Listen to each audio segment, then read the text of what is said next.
போட்டித் தேர்வுக்கு தயாராகும் அனைவருக்கும் அதிகமான வணக்கம். நான் ராஜ்குமார். இந்த வீடியோல என்ன பார்க்க போறோம் அப்படின்னா டிஎன்பிஎஸ்சிக்கான டெய்லி சார்ஜ் நம்ம டெய்லியும் வந்து உங்களுக்கு ஃப்ரீ டெஸ்ட் கொடுத்துட்டு இருக்கோம். டிஎன்பிஎஸ்சி எக்ஸாம் நீங்க படிச்சுட்டு இருக்கீங்க அப்படின்னா இந்த ஃப்ரீ டெஸ்ட் நீங்க யூஸ் பண்ணிக்கலாம் அப்படின்னு சொல்லியிருந்தோம். ஆல்ரெடி 4 தேர்வுகள் எழுதி முடிச்சிருக்கீங்க. இன்னைக்கு சாயந்தரம் 6 மணில இருந்து நைட் 11 மணி வரையும் நீங்க 5வது தேர்வு எழுதிக்கலாம். இதுல ரொம்ப முக்கியமான டாபிக் யூனிட் 8, 9 மேக்ஸ் இந்த டாபிக்ல வந்து உங்களுக்கு டெஸ்ட் வைக்கிறதா சொல்லியிருந்தோம். ஸோ யூனிட் 8ல 3வது செட் 3 சரிங்களா. சோ இது வந்து ரொம்ப முக்கியமான லெசன்ஸ். 3 லெசன் வந்து நீங்க டெஸ்ட் எழுத போறீங்க. உங்களுக்கு டெஸ்ட் வந்து அதியமான் டீமோட ஆப்ல அப்டேட் பண்ணிட்டேன். அதே போல அடுத்த தேர்வுக்கான பிடிஎஃப்பும் ஆப்ல அப்டேட் பண்ணியாச்சு சரிங்களா. நைட் வந்து உங்களுக்கு வெப்சைட்லயும் அப்டேட் பண்ணிடுவேன், டெலிகிராம்லயும் அப்டேட் பண்ணிடுவேன் ஸ்டடி பிடிஎஃப் அடுத்த தேர்வுக்கு. சோ ரெகுலரா அந்த டெஸ்ட்டை ஃபாலோ பண்றவங்க டெஸ்ட்டை ப்ராப்பரா யூஸ் பண்ணிக்கோங்க. ஒவ்வொரு கொஸ்டினும் மிஸ் ஆகாத மாதிரி, ஒரு கொஸ்டின் கூட நான் தப்பு பண்ணக்கூடாது அப்படின்ற மைண்ட் செட்டோட டெஸ்ட் எழுதுங்க.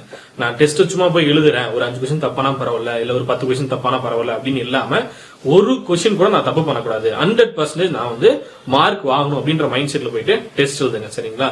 எவ்வளவு கொஸ்டின் இருந்தாலும் நான் ஃபுல் மார்க் வாங்கணும். எந்த தேர்வு இருந்தாலும் சரி, இந்த தேர்வு இல்ல, எப்ப தேர்வு இருந்தாலும் நான் ஃபுல் மார்க் வாங்க ட்ரை பண்ணுவேன். என்னோட பெஸ்ட்டை நான் கொடுக்கணும் அப்படின்ற மைண்ட் செட்டோட தேர்வு எழுதுங்க சரிங்களா. சோ இன்னைக்கு இருக்கக்கூடிய தேர்வை முடிஞ்ச வரலையும் டைமுக்குள்ள எழுதி முடிச்சிருங்க. நாளைக்கு மார்னிங் உங்களுக்கு ரிப்போர்ட் நான் அப்டேட் பண்ணுவேன் சரிங்களா. சோ அதுல எல்லாருமே பெஸ்ட் ஸ்கோர்ல வர மாதிரி பிளான் பண்ணிக்கோங்க.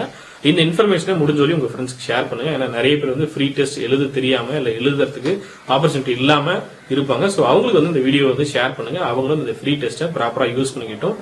18 டேஸ்ல 35 லெசன்ஸ் நம்ம கம்ப்ளீட் பண்ண போறோம். சோ ஏற்கனவே பாத்தீங்கன்னா 4 தேர்வு, இன்னைக்கு 5வது தேர்வு சரிங்களா. டோட்டலா 15 டெஸ்ட் நம்ம எழுத போறோம். சோ அதுல ஏறக்குறைய 5 தேர்வு இன்னையோட முடிய போகுது. இன்னும் இருக்கக்கூடிய 10 தேர்வுகள். அந்த 10 தேர்வுல பாத்தீங்கன்னா ஒரு முழு மாதிரி தேர்வு இருக்கும், 2 ரிவிஷன் டெஸ்ட் இருக்கும் சரிங்களா. அடுத்த தேர்வு முடிஞ்ச பிறகு, அதாவது நாளைக்கு டெஸ்ட் முடிஞ்ச பிறகு உங்களுக்கு ரிவிஷன் இருக்க போகுது. சோ அதுக்கும் ரெடி ஆயிக்கோங்க. சோ டைம் நான் ஆல்ரெடி ஹிஸ்டரி எல்லாம் படிச்சுட்டேன், நாளைக்கு தேர்வுக்கு படிச்சு முடிச்சிட்டு அப்படின்னா ரிவிஷனுக்கு கூட நீங்க ரெடி ஆயிக்கோங்க சரிங்களா. அதே போல இந்த வீடியோ புதுசா பாக்குற நிறைய நம்பர்கள் பாத்தீங்கன்னா சார் டெஸ்ட் எப்படி எழுதுறது, எங்க போய் எழுதுறது, என்ன பிளான், என்ன படிக்கணும், எப்படி டெஸ்ட் இருக்கும் அப்படின்னு நிறைய பேர் கேட்கறீங்க. ஆல்ரெடி பாத்தீங்கன்னா 1 வீக் முன்னாடியே டெஸ்ட்டுக்கான பிளான் என்ன, என்னென்ன பாடங்கள் படிக்கணும், ஸ்டடி பிளான் என்ன, ஸ்டடி பிடிஎஃப் எங்கெங்க இருக்கும், எங்க நீங்க ரெஃபர் பண்ணணும், இது எல்லாமே கொடுத்துட்டு இருக்கோம். அதே போல நிறைய பேர் பாத்தீங்கன்னா டெலிகிராம் ஃபாலோ பண்ணாம இருக்கீங்க. டெலிகிராம் சேனலுக்கான லிங்க் வீடியோ கீழே நான் கொடுத்துருக்கேன் சரிங்களா. டெலிகிராம்ல மறக்காம ஜாயின் பண்ணிக்கோங்க. ஸோ ப்ராப்பரா அதை ஃபாலோ பண்ணுவாங்க. இன்ஸ்ட்ரக்ஷன் எல்லாமே ஆல்ரெடி கொடுத்துருக்கோம். ப்ரீவியஸ் வீடியோஸ் பார்த்துட்டு அதன் பிறகு தேர்வு எழுதுங்க சரிங்களா.